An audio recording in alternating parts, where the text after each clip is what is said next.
পরিবারের মানুষেরা তারা দেখতে পাচ্ছে আবু বকরকে এত মার মেরেছে, আবু বকর হয়তো আর বাঁচবে না। আল্লাহর নবীর সাহাবী আবু বকর তার হুঁশ ফেরে না। দুপুর হয়ে গেল, হুঁশ ফিরল না। বিকাল হয়ে গেল, হুঁশ ফিরল না। সন্ধ্যা হয়ে গেল, হযরতে আবু বকর হুজুরের হুঁশ ফেরে না। হযরতে আবু বকর হুজুর আর সহ্য করতে পারল না। বেশ অনেক সময় গড়িয়ে যাওয়ার পর দেখতে পাওয়া গেল আল্লাহর নবীর সাহাবী আবু বকর হুজুরের পরিবারের মানুষেরা সেবা যত্ন করতে করতে দেখতে পাওয়া গেল আবু বকর হুজুরের হুঁশ যখন ফিরে আসলো, আবু বকর হুজুরের আম্মা জান আবু বকর হুজুরকে দুধ খাওয়াতে যাচ্ছে। হযরতে আবু বকর হুজুর দুধ পান করে না। আবু বকর হুজুরকে কিছু খাওয়া দাওয়ার কথা বলল। আবু বকর হুজুর তো খাওয়া দাওয়া করে না। আবু বকর হুজুর তার আম্মা জানকে বলতে লাগে, ও আমার আম্মা জান, ও আমার আম্মা জান, আমি একবার নয়, দুবার নয়, আমি হাজারবার এমন করে বিশ্ব নবীর জন্য মরে যেতে রাজি, কিন্তু আমি খাবার খেতে রাজি না। আল্লাহ নবীর সাহাবী আবু বকর হুজুরের আম্মা জান বলল, ও বাবা আবু বকর, ও বাবা আবু বকর, তোমার তো হুঁশ ফিরল সবে, তুমি যদি কিছু না খাও তুমি মারা যাবে, তুমি তো আর বাঁচবে না। হযরতে আবু বকর হুজুরের আম্মা যখন এই কথা বলল, হযরতে আবু বকরের হুঁশ ফেরার পরে হযরতে আবু বকর হুজুর নবীকে এতটা ভালোবাসলো, হযরতে আবু বকর হুজুর হুঁশ ফেরার পরে বলছে, ও আমার আম্মা জান, আমার রাসূলুল্লাহ কোথায়, আমার নবী মুহাম্মদ কেমন আছে? বলুন সুবহানাল্লাহ। বলছে হুঁশ ফেরার পরে বলছে, আম্মা জান, আমার নবী মুহাম্মদ তিনি কেমন আছেন? বলছে আমার নবী মুহাম্মদ তিনি কেমন আছে? হযরতে আবু বকর হুজুরের আম্মা বলছে, নবী কেমন আছে না আছে সেটা পরের কথা, তুমি আগে এই দুধটা পান করো বা কিছু খাও, না হলে তুমি তো মারা যাবে। হযরতে আবু বকর হুজুর কি বলেছিল জানেন?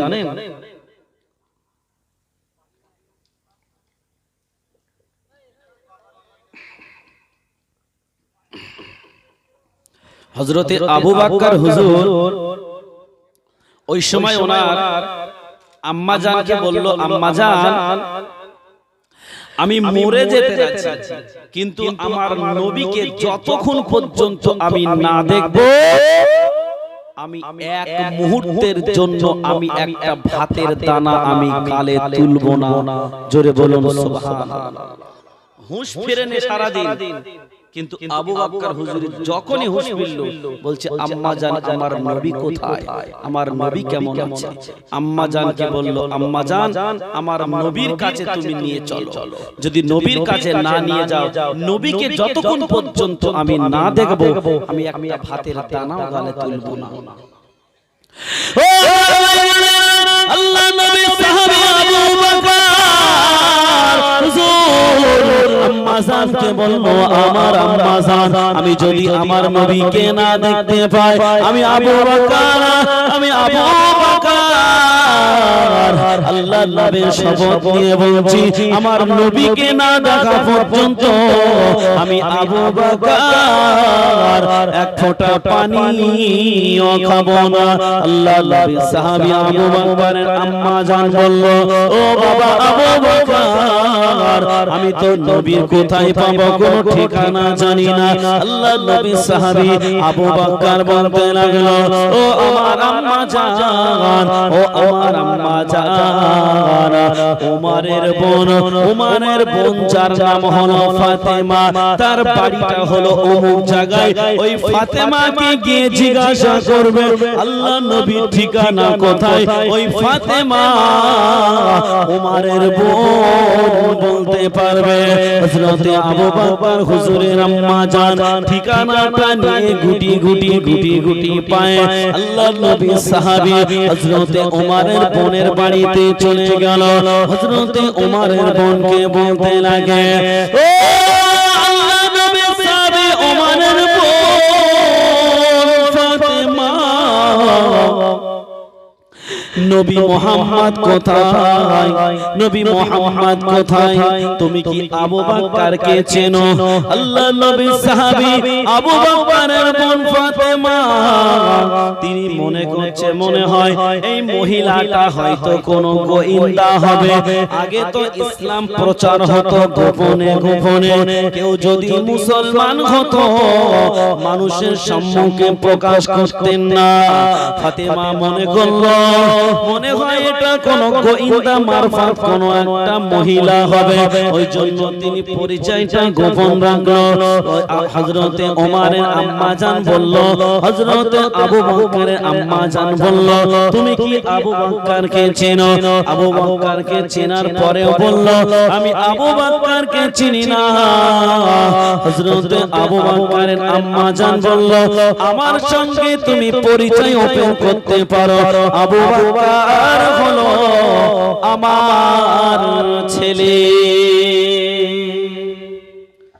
হযরতে ওমরের বোন মনে করছে মনে হয় কি বলেন তো, যে এটা একটা হয়তো কোনো গোয়েন্দা হতে পারে। আগে তো ইসলাম প্রচার করতেন গোপনে গোপনে, যদি কেউ মুসলমান হতো প্রকাশ করলে সমস্যা ছিল। ওই জন্য মনে করছে যে এ হয়তো একটা গোয়েন্দা। সে ইমাম হাসান হোসাইনের সেই একটা কূটনীতি বুড়ি বিষ পান করিয়ে মেরে ফেলেছিল, মনে আছে? তো সেই মনে করছে এও হয়তো একটা গোয়েন্দা মারফত একটা বুড়ি, ওই জন্য এর সঙ্গে খবরটা ঠিক দেওয়া যাবে না। বলছে আমি আবু বকরকে চিনি না, কিন্তু চেনে। বলছে কে আবু বকর? ওই সময় বলছে আমি আবু বকরের আম্মা। বলছে চলো তো দেখি আমাকে আবু বকরের কাছে নিয়ে যাবে। ও ভাই বোনেরা, ও সোনার মানিকেরা, কান খুলে শুনে রেখে দিন, জেনে রেখে দিন। ওমরের বোন ফাতেমাকে নিয়ে হযরতে আবু বকর হুজুরের কাছে নিয়ে যাওয়া হলো। হযরতে আবু বকর হুজুরকে দেখে অবাক হয়ে গেল।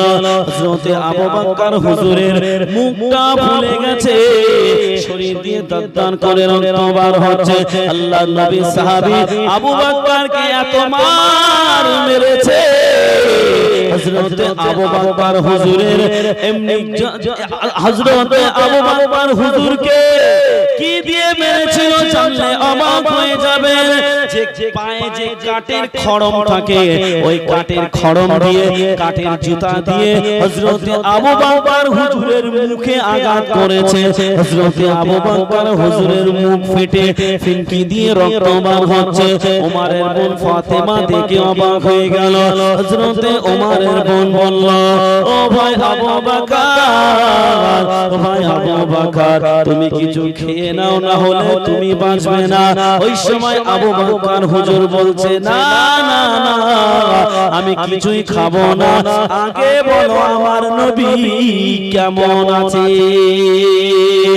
ও ফাতেমা, তুমি যদি আমার আল্লাহ নবী বেঁচে না নিয়ে যাও আমি মরে যেতে রাজি, কিন্তু আমার নবী মুহাম্মদকে যদি না দেখতে পাই আমি একটা ভাতের দানাও গালে তুলব না।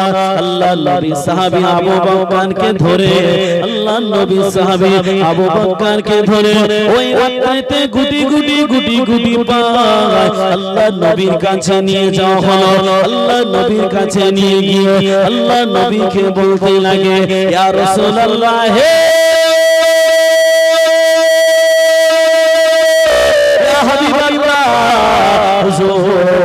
আপনি দেখেন আপনার সাহাবী আবু বকর মুসলমান হওয়ার কারণে আবু বকরকে এত মার মেরেছে, আবু বকর হয়তো আর বাঁচবে না। আল্লাহ নবী আবু বকরকে জড়িয়ে ধরল, আল্লাহ নবী আবু বকরকে দেখতে পেল, আবু বকরকে দেখে আর চিনার কোনো পরিস্থিতি থাকলো না, আবু বকরকে চিনবে এমন কোনো পজিশন রইল না। আল্লাহ নবী আবু বকরকে দেখে আল্লাহ নবী হাও হাও করে কেঁদে ফেলেছিলেন। আল্লাহ নবী আবু বকরকে বুকে জড়িয়ে ধরলেন। হযরত আবু বকর হুজুরকে নিয়ে আল্লাহ নবী বুকে জড়িয়ে ধরে কাঁদছিলেন আর আল্লাহকে বলছিলেন, আল্লাহ পাক রব্বুল আলামিন, আল্লাহ গো, এই আবু বকর আমার বাল্য জীবনের সাথী ছিল, এই আবু বকর আজকের দিনের সাথী আছে। আল্লাহ পাক জান্নাতে একটা বন্ধু লাগবে, আমি চাই আমার আবু বকরকে আমার জান্নাতের সাথী বানিয়ে দাও। বলছি আল্লাহ পাক এই আবু বকরকে আপনি আমার জান্নাতের সাথী বানিয়ে দেবেন। কেন? এই আবু বকর দুনিয়ার জমিনে বাল্য জীবনে আমার সাথী ছিল, এই আবু বকর আমার হিজরতের সাথী, এই আবু বকর আমার যেন জান্নাতের একটা বন্ধুর প্রয়োজন, এই আবু বকরকে যেন আমার বন্ধু হিসাবে আল্লাহ আপনি জান্নাতের মধ্যে প্রবেশ করিয়ে দেবেন। বলুন সুবহানাল্লাহ। ও ভাই বোনেরা, আল্লাহর নবী দিন দুনিয়ার বাদশাহ হাবিবুল্লাহ জনাবে মুহাম্মদ রাসূলুল্লাহ সাল্লাল্লাহু আলাইহি ওয়াসাল্লাম নবী আমার আল্লাহ নবী হযরত আবু বকর হুজুরকে যখন বুকে জড়িয়ে ধরে এমন করে করে আল্লাহর কাছে দোয়া চাইছিলেন, হযরত আবু বকর হুজুর আল্লাহ নবীকে বলতে লাগে, ইয়া রাসূলুল্লাহ, ইয়া হাবিবাল্লাহ, আপনি কেন আমার মায়ের জন্য দোয়া করেন না? আপনি আমাকে যেমন মুসলমান করে দিয়েছেন, আপনি আমার আম্মা জানের জন্য দোয়া করেন, আমার আল্লাহ পাক যেন আমার আম্মা জানকে মুসলমান বানিয়ে দেয়। আল্লাহ নবী হযরত আবু বকর হুজুরকে শুইয়ে দিলেন। আল্লাহ নবী উযু করে নিলেন, আল্লাহ নবী উযু করে নিয়ে আল্লাহর নবী আবু বকর হুজুরের গায়ে হাত রেখে আবু বকর হুজুরের মায়ের দিকে আর চোখে যখন তাকালেন, আল্লাহ নবী সাহাবী আবু বকর তানার আম্মা জানার সহ্য করতে পারলেন না। আল্লাহ নবী তাকানোর কারণে আবু বকরের আম্মা জান বলল, আল্লাহ নবীকে বলতে লাগে, ইয়া রাসূলুল্লাহ, হে ইয়া হাবিবাল্লাহ, হুজুর আপনি আমার কালমা পড়িয়ে দিন, আমি আর সহ্য করতে পারলাম না, আপনি আমার মুসলমান করে দিন। সুবহানাল্লাহ। আল্লাহ নবীকে যখন এই কথা বলল, আল্লাহ নবী হযরত আবু বকর হুজুরের আম্মা জানকে পড়িয়ে দিল কালমা লা ইলাহা ইল্লাল্লাহ, লা ইলাহা ইল্লাল্লাহ, লা ইলাহা ইল্লাল্লাহ মুহাম্মাদুর রাসূলুল্লাহ। বলুন সুবহানাল্লাহ। হযরত আবু বকর হুজুরের আম্মা জান মুসলমান হয়ে গেল।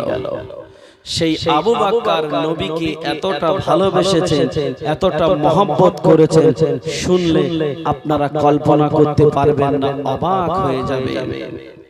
তাই বলছেন, আখেরে রাসূল তুমি নবী আকরাম, আখেরে রসুল তুমি নবী আকরাম নবী তোমার কদমে মোর হাজারো সালাম নবী তোমার কদমে মোর হাজারো সালাম আখেরে রসুল তুমি নবী আকরাম আখেরে রসুল তুমি নবী আকরাম তোমার কদমে মোর হাজারো সালাম নবী তোমার কদমে মোর হাজারো সালাম আপনার হরিণ আসমান জমিন সবাই তোমায় চিনেছে সবাই তোমায় চিনেছে ওই আকাশের মেঘমালা ছায়া তোমায় করেছে ছায়া তোমায় করেছে মেশকে আম্বার যার গায়ের ওই ঘাম মেশকে আম্বার যার গায়ের ওই ঘাম তোমার কদমে মোর হাজারো সালাম নবী তোমার কদমে মোর হাজারো সালাম আখেরে রসুল তুমি নবী আকরাম তোমার কদমে মোর হাজারো সালাম নবী তোমার কদমে মোর হাজারো সালাম আল্লাহুম্মা সাল্লি আলা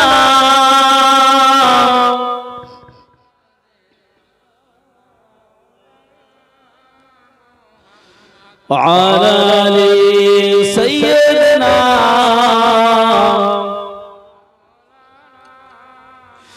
আবু বকর ওসমান ওমর সবাই তোমায় দিওয়ানা সবাই তোমার দিওয়ানা বুকে গরম পাথর বেলাল নবীজিকে বলে না নবীজিকে বলে না অন্তরে গেঁথেছিল নূর নবীর নাম তোমার কদমে মোর হাজারো সালাম নবী তোমার কদমে মোর হাজারো সালাম আল্লাহুম্মা সাল্লি আলা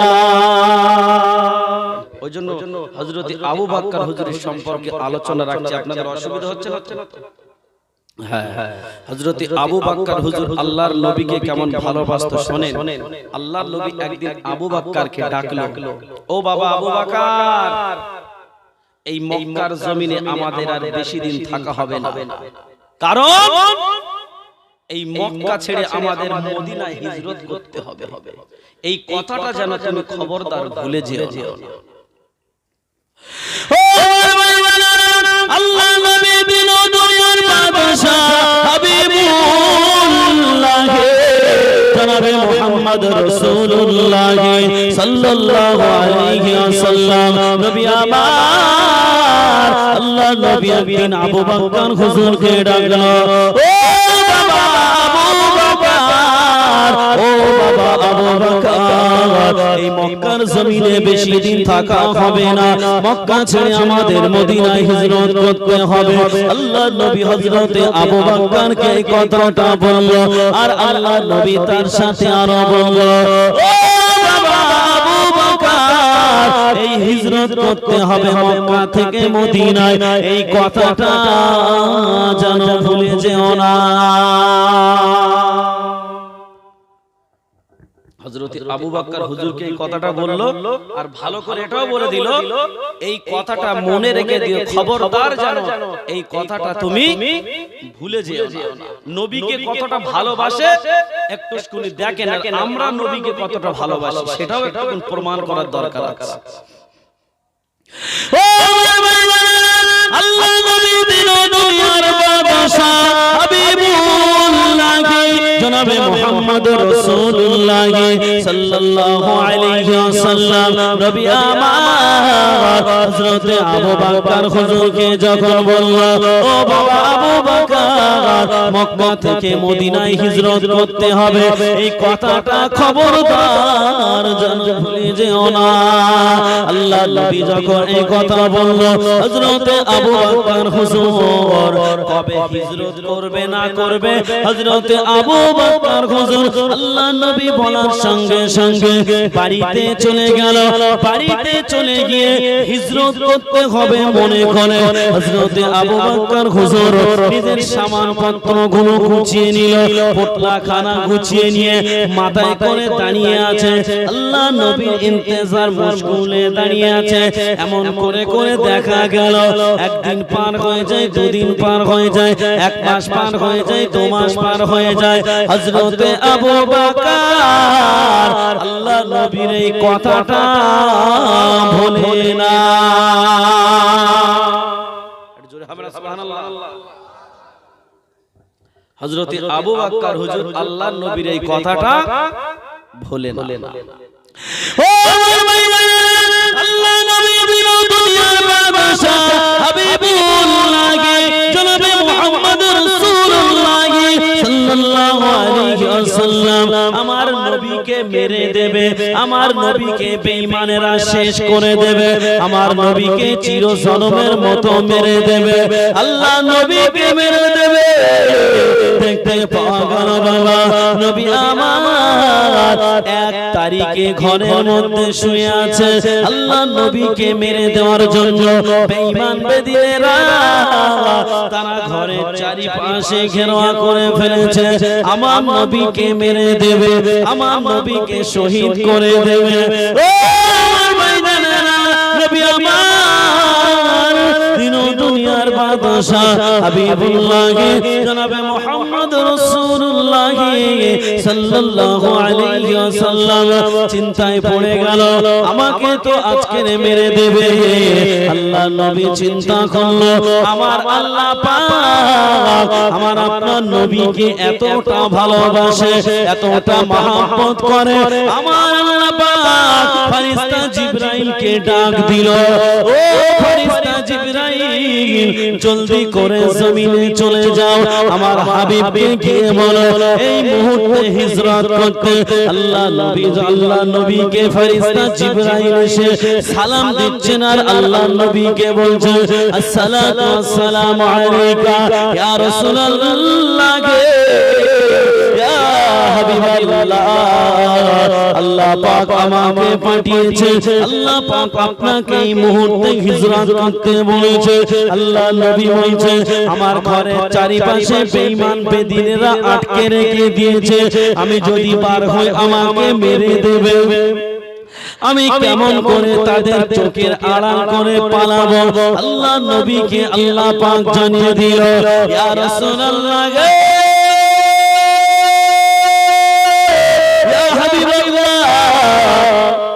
হুজুর আপনি একটা কাজ করেন, আপনি বাইরে বেরিয়ে 1 মুষ্টি বালু নয়, 1 মুষ্টি বালু নিয়ে ওই বালুতে ফুঁক দিয়ে ওই বালুটা ছুঁড়ে মেরে দাও, ওই বালুটা বেঈমানদের দিকে নিক্ষেপ করে দাও। আল্লাহ নবীকে যখন এই কথা বলল, আল্লাহ নবী বলতে লাগে, ও আমি নাই বালু নিক্ষেপ করলাম, কিন্তু বেঈমান বেদিনেরা তো আমার ঘরের চারিপাশে তারা আটকিয়ে রেখেছে, আমি কার চোখে বালু মারবো? আমি যদি সামনে বেঈমানদের চোখে বালু মারি, পিছনে যারা আছে তাদের চোখে যাবে না, ডাইনে যারা আছে তাদের চোখে যাবে না, পায়ে যারা আছে তাদের চোখে যাবে না, আমি ডাইনে মারলে বায়ের লোকের চোখে যাবে না। আল্লাহ পাক আল্লাহ তাআলা আমি এখন কি করব জানি না। বলছে আমি যদি বালিটা নিয়ে যদি ছুঁড়ে মারি, বালি সাধারণত বালিটা যার দিকে মারবো তার দিকে যাবে, ঠিক কিনা? তো আল্লাহ রাসূল বলছে আমি যদি বালিটা ছুঁড়ে মারি হয়তো সামনে মারবো, কিন্তু আমার ঘরের চারিপাশে তো তারা আটকিয়ে রেখেছে, আমাকে মেরে দেবে।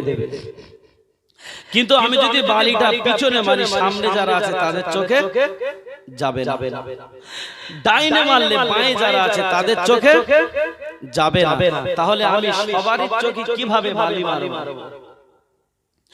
ও আমার ভাইরা, আমার আল্লাহ পাক রব্বুল আলামিন আমার আপনার নবী বলে হাবিব তুমি চিন্তা করো না, বালিটা ছুঁড়ে মারার দায়িত্ব তোমার আমার আর আমি আল্লাহ পাক ওই বালিটা বেঈমানদের চোখে পৌঁছে দেওয়ার দায়িত্ব হলো স্বয়ং আমি আল্লাহ আমার। বলুন সুবহানাল্লাহ।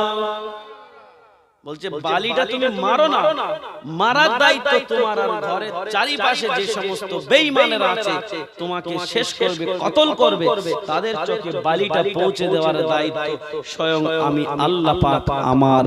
কি গো, আল্লাহ যদি হুকুম করে বালিকে, ওই বালি বেঈমানদের চোখে ঢুকতে পারে না? পারে না? চোখে যদি একটা বালির থেকে ছোট কোনো একটা জিনিস পড়ে আমাদের কতটা মানে অসহ্য লাগে বলেন তো। আর ওই চোখের মধ্যে যদি বালি পড়ে তাহলে তারা কি সহ্য করতে পারবে? পারবে না। আল্লাহ নবীকে যখন আল্লাহ পাক ওই বালিটা নিক্ষেপ করার জন্য হুকুম দিল, আল্লাহ নবী ওই বালিটা নিয়ে বেঈমানদের চোখে ছুঁড়ে মারলো। দেখতে পাওয়া গেল বেঈমানদের চোখে বালি আমার আল্লাহ পাক পৌঁছে দিল। তারা চোখ তুলতে ব্যস্ত হয়ে গেল।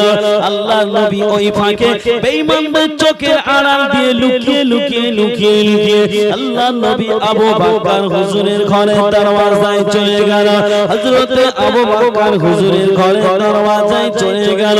নবী আমার হযরত আবু বকর হুজুরের ঘরের দরওয়াজায় যখন পৌঁছে গেল, আবু বকর হুজুরের ঘরের দরওয়াজায় আস্তে করে নক করলো।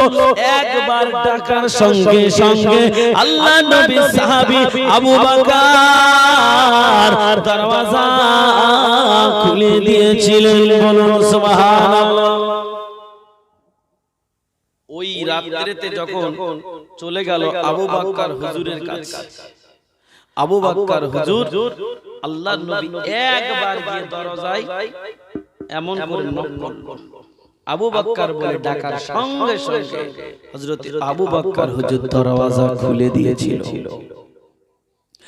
ও ভাই বোনেরা, আল্লাহ নবী আবু বকর হুজুরকে দেখতে পেল।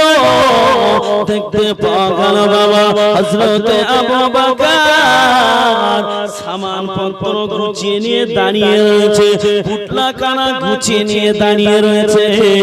আল্লাহ নবী দেখে অবাক হয়ে গেল। আল্লাহ নবী আবু বকর হুজুরকে বলল, ও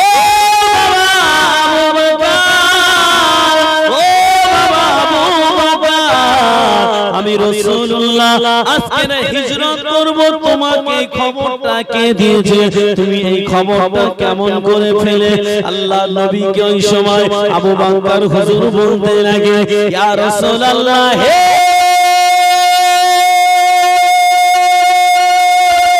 ইয়া হাবিবাল্লাহ, হুজুর আমার খবরটা কেউ দেয় না।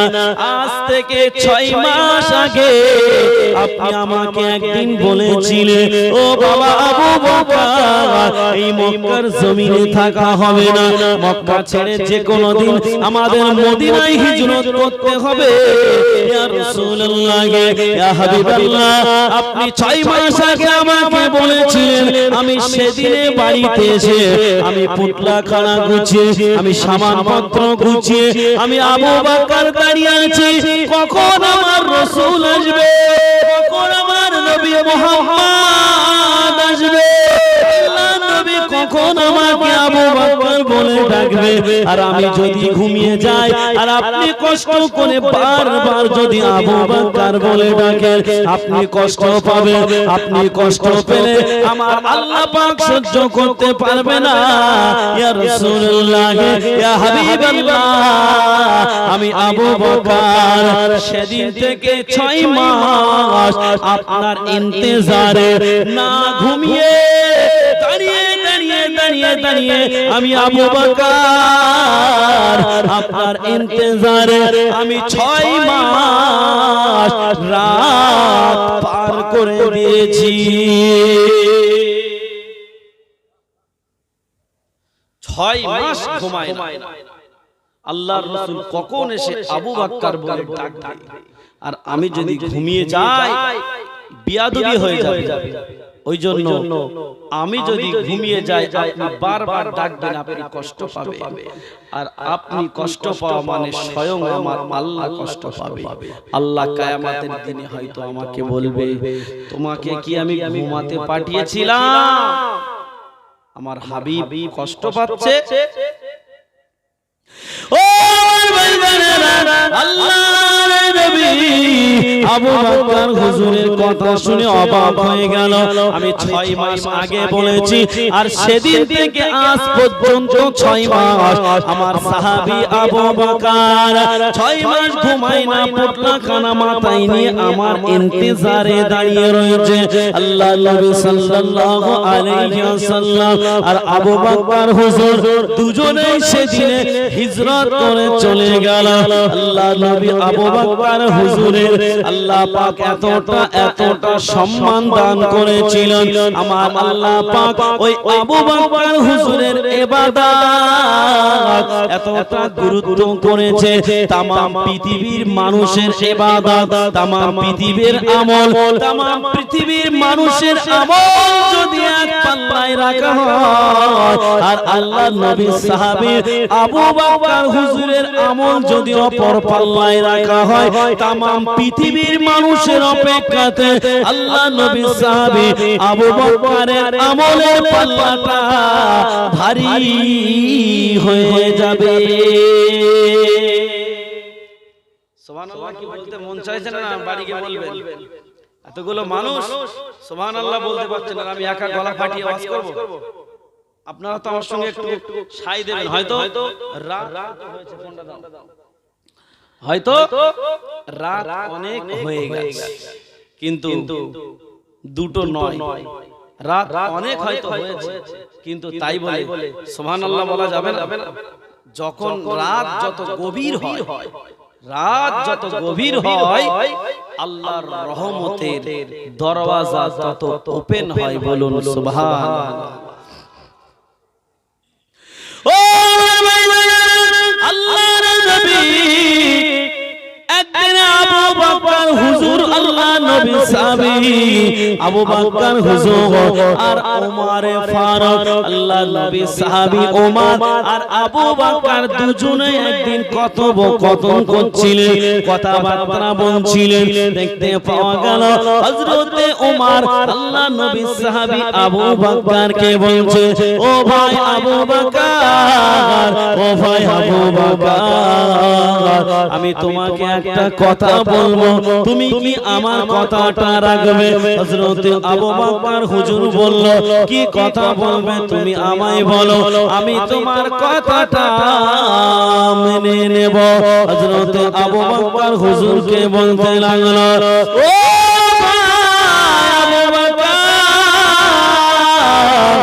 ও ভাই আবু বকর, তুমি যদি তোমার জীবনের একটা রাতের আমল আমি ওমর আমাকে দিয়ে দাও, তার বিনিময়ে আমি ওমর আমার तमाम জীবনের আমল আমি তোমায় দিয়ে দেব।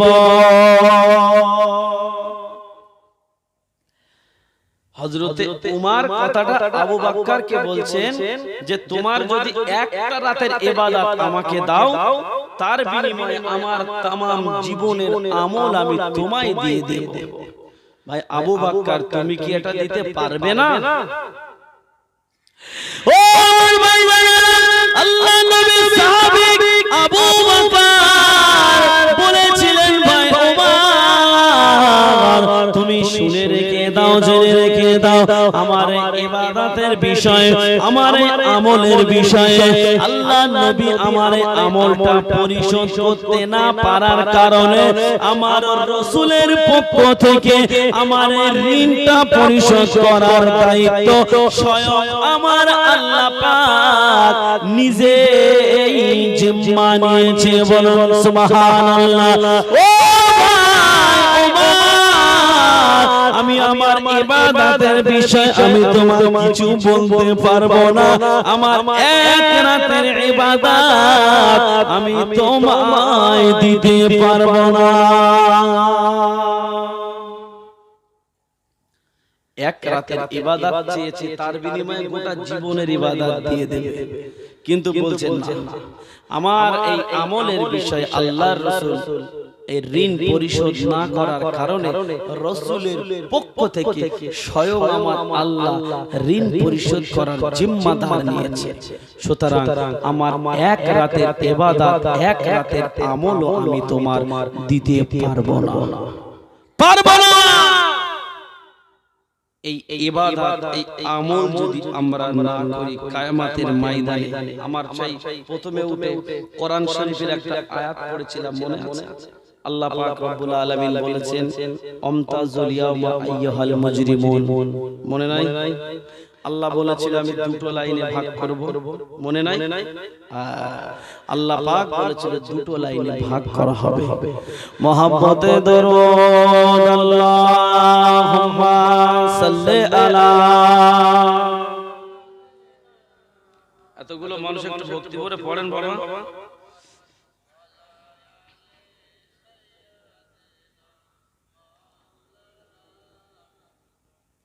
বাবা দরুদ শরীফের যে হাল মনে আছে, কেতার কম্বল দিয়ে ঘুমিয়ে পড়ে, দেবো নাকি? হ্যাঁ, কালমা লা ইলাহা ইল্লাল্লাহ,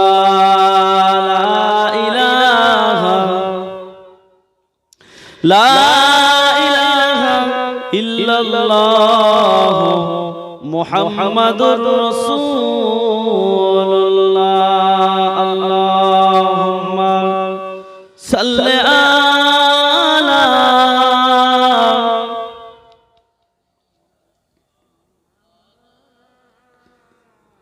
ওয়া আলা আলি সাইয়্যিদিনা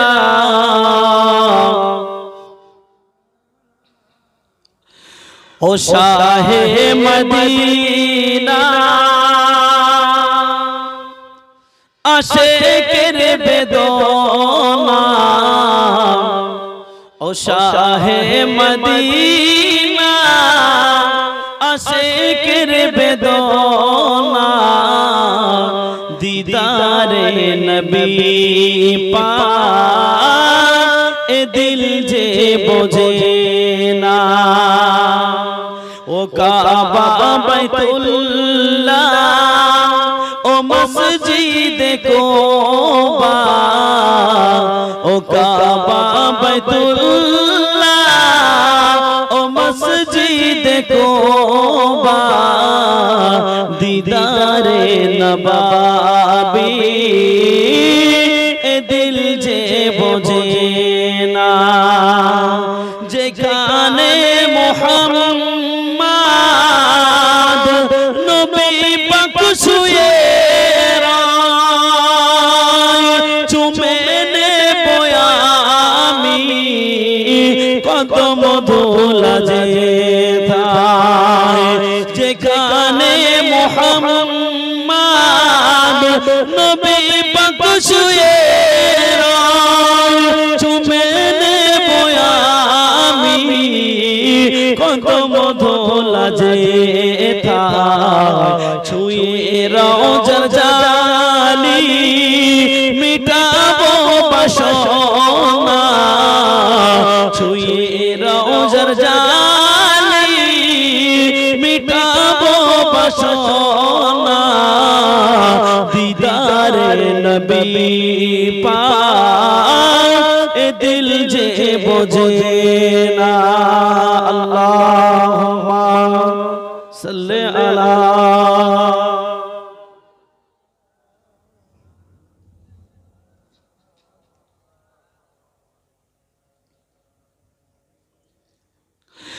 নুরানি ছোঁয়া যার পেয়েছো কাবায়,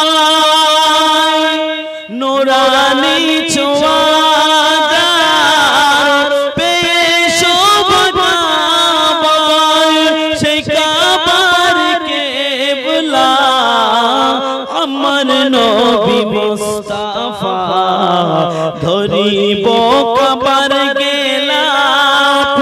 আশিক শাহিন উদ্দিন দিওয়ানা, ধরিব কাবার গেলাফ आशिक शाहीन ओ दिन दीवाना दीदारे नबी पाक दिल जे बुझे ना ओ शाहे मदीना आशिक बेदौना दीदारे नवाबी दिल जे बुझे ना अल्लाहुम्मा सल्ले अला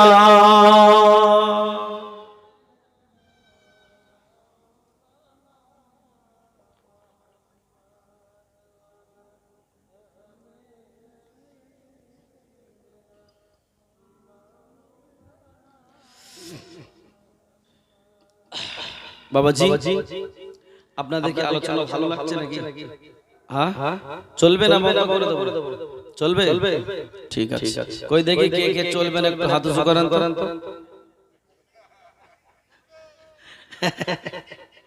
আমি বলেছি কে কে চলবে না তাহলে আমার কথার দিকে একটু খেয়াল করতে মনে হচ্ছে অনেকে ঘুমের মধ্যে আছে না কেন না রাত তো এখন 2:30টা বাজতে চললো রাত 2:30টা ওই জন্য 2:30 হাই হয়ে গেছে শ্রোতাদের তাই না চলুন চলবে ইনশাআল্লাহ চলুন তো যে কথা বলছিলাম হ্যাঁ আমি তো ঠেলা গাড়ি গান চালিয়ে দেন তেল ভরে দেন চলুন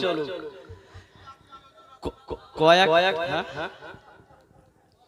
না না আপনারা পারলে হবে না আমার তো প্রত্যেকদিন স্টেজে কথা বলতে হয় না সেটা আমাদের খেয়াল করতে হবে আবার যদি ওই রাত 8টার পরে হতো ভালো লাগতো যেহেতু আপনাদের মানুষের সংখ্যাটা অনেকটাই কমে গেছে আমি আমার যে টাইমটা ছিল পারফেক্ট টাইম ছিল ওই টাইমে ওয়াজ করতে মজা লাগে শ্রোতা অনেক থাকে চাঙ্গা থাকে আর এখন তো শ্রোতা চাঙ্গা নেই তাই কি নেব শ্রোতা নেই চাঙ্গা তো সেই শ্রোতার সঙ্গে আমি কেমন করে নেব পাঙ্গা ঠিক কি না শ্রোতা থাকলে চাঙ্গা তো হয়ে যায় পাঙ্গা আর তোর বিদ্যান দেখি নারায়ে তাকবীর আর একটু জোরে দেন যেন আপনাদের আওয়াজটা এই মাইক্রোফোনে এসে ধাক্কা লাগে নারায়ে তাকবীর নারায়ে তাকবীর নারায়ে